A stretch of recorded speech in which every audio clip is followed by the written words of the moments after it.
नमस्कार, आप देख रहे हैं आई इंडिया और मैं हूं पंकज सिंह गौर। मैं उदय चौहान।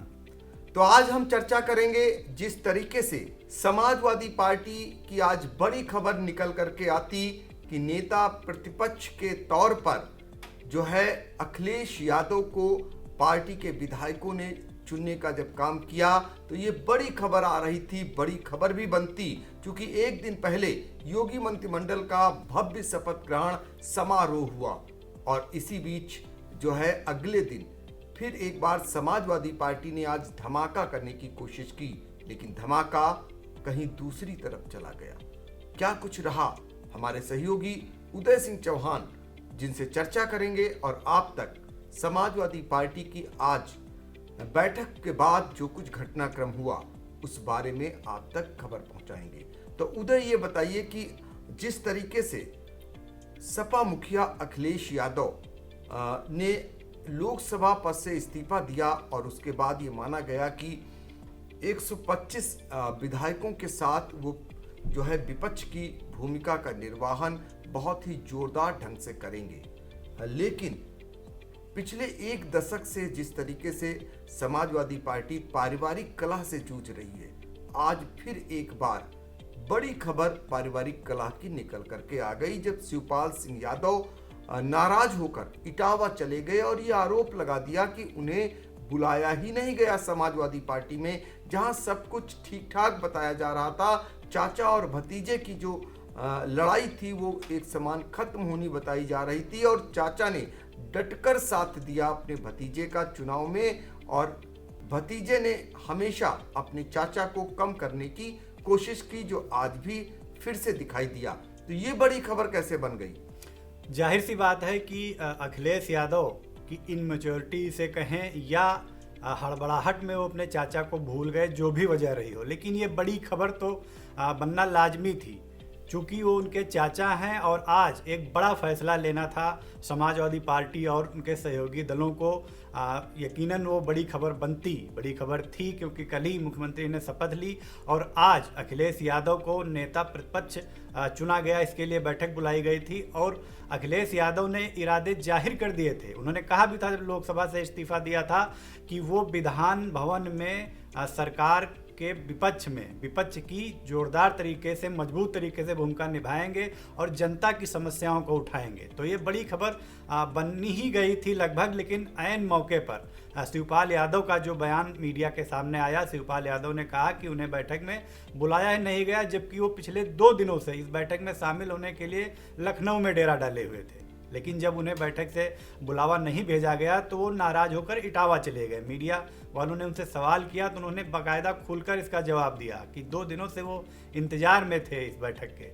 चूँकि उन्हें नहीं बुलाया गया तो फिर उनका लखनऊ में अब क्या काम रह जाता, इसलिए वो इटावा जा रहे हैं। उन्होंने ये भी कहा कि जब चुनाव चल रहे थे तो चुनाव के दौरान उन्होंने मजबूत ढंग से सहयोगी दल होने के नाते और सपा को अपनी पार्टी समझते हुए प्रचार प्रसार किया, यहाँ तक कि जहाँ पर उनसे नहीं कहा गया था वहाँ पर भी वो गए प्रचार करने। ये उनका दर्द झलका। हाँ बिल्कुल। तो अब शिवपाल सिंह यादव ने ये भी ऐलान कर दिया है कि 2 दिन बाद वो बैठक करके अगली रणनीति बनाएंगे। और आपको बता दें, शिवपाल यादव जिस दिन से समाजवादी पार्टी से अलग हुए हैं उस दिन से समाजवादी पार्टी कहीं न कहीं कम होती चली जा रही है। एक जमाना था जब मुलायम सिंह के हाथों में समाजवादी पार्टी की कमान हुआ करती थी, एक से बढ़कर एक दिग्गज नेता, ये जान ही नहीं पाते थे कि नंबर 2 का नेता कौन है। लेकिन अखिलेश यादव के हाथ में कमान आने के बाद कहीं न कहीं नंबर 2 और उनके समान आने वाले नेताओं की संख्या खत्म सी हो चली है। अकेले सिर्फ अखिलेश यादव समाजवादी पार्टी को चला रहे हैं और यही कारण है कि समाजवादी पार्टी सत्ता से दूर होती जा रही है। मुलायम सिंह यादव की अगर बात करें तो वो सफल मुख्यमंत्री कहे जाएंगे। वो खुद में एक पहलवान थे तो उन्हें अगला दांव चलना आता था। आपको बता दें कि उनके जमाने में कोई जान ही नहीं पाता था कि मुलायम सिंह यादव का सबसे करीबी कौन है, नंबर 2 का नेता कौन है। अगर पीछे जाएं तो सभी लोग जानते थे कि जनेश्वर मिश्र को उनके मंच पर बराबरी का दर्जा वो देते थे। भगवती सिंह एक ऐसे नेता, एक ऐसे संत जिनको वो मंच पर एक उचित स्थान दिया करते थे। अमर सिंह, बेनी प्रसाद वर्मा, आजम खां, ये ऐसे नेता थे कि इनमें से ये तय नहीं हो पाता था कि मुलायम सिंह किसको सबसे ज्यादा मानते हैं। तो पिछले 2017 के बाद से समाजवादी पार्टी में जो बदलाव देखने को मिल रहा है वो मुलायम सिंह यादव ने जिस दिन से जो है समाजवादी पार्टी से एक समान जो है दूरी बनाई और अखिलेश यादव को पूरी कमान सौंप दी, उस दिन से समाजवादी पार्टी धीरे धीरे एक समान सिकुड़ती जा रही है, कम होती जा रही है। ऐसा क्यों है?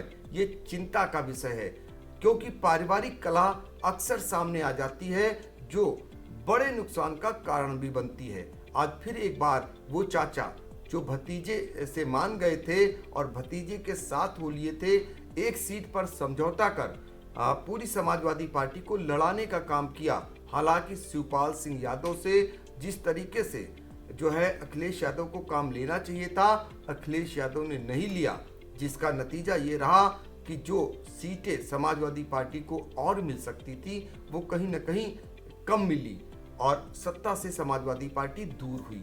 फिर एक बार चाचा और भतीजे के बीच दूरियां बढ़ गई हैं। इससे पहले ही मुलायम सिंह परिवार की बहू अपर्णा यादव भारतीय जनता पार्टी में जा चुकी हैं। कई बार शिवपाल सिंह यादव को लेकर भी खबरें उड़ती रही हैं, लेकिन जिस तरीके से शिवपाल सिंह यादव को समाजवादी पार्टी और उनके मुखिया कमतर बनाते जा रहे हैं, उन्हें कम आंक रहे हैं, उन्हें उनकी उपेक्षा बरत रहे हैं, वो आने वाले दिनों के लिए समाजवादी पार्टी के लिए फिलहाल अच्छी बात नहीं कही जाएगी। तो उदय ये बताइए कि आज जो नाराजगी सामने आई है, अब क्या लगता है समाजवादी पार्टी इससे मजबूत होगी या कहीं ना कहीं कमजोर होगी?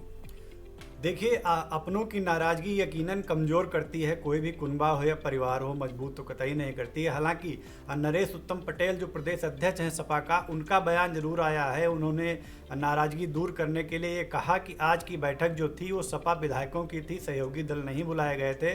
सहयोगी दलों को 28 मार्च को बुलाया जाएगा।